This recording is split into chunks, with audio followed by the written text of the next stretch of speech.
Welcome to our channel. Today we how to activate Azure Storage Lifecycle policies for cost savings. Easy tutorial step by step clearly. To activate Azure Storage Lifecycle policies for cost savings, start by logging into the Azure portal. On the left-hand side, navigate to Storage Accounts. Select the storage account that you want to configure. In the Storage Accounts menu, look for Data Management. Click on Lifecycle Management. Here, to create a new policy, click on the Add a Rule button. You'll need to define the rule by setting conditions based on blob age. Choose the type of blobs you want to manage, such as block blobs or append blobs. Next, specify the criteria for your lifecycle rule.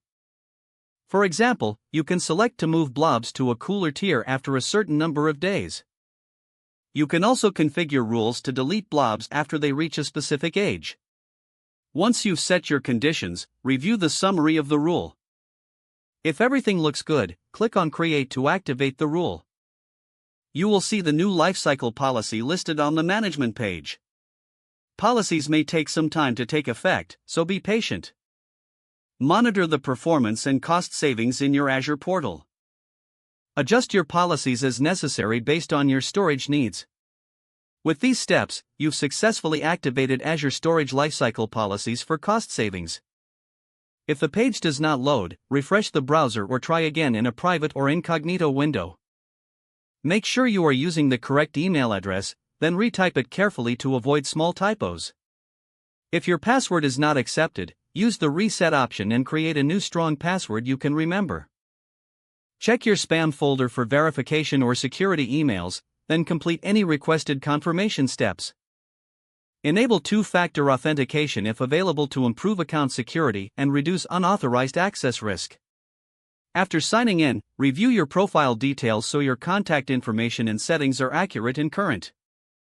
If you see an error message, note it down and try again after restarting your device and internet connection. Log out when you finish, especially on shared devices, to keep your account and payment information secure. If the page does not load, refresh the browser or try again in a private or incognito window. Make sure you are using the correct email address, then retype it carefully to avoid small typos. If your password is not accepted, use the reset option and create a new strong password you can remember.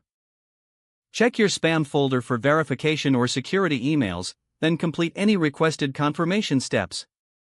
Don't forget to like this video and subscribe to our channel for more step-by-step tech guides.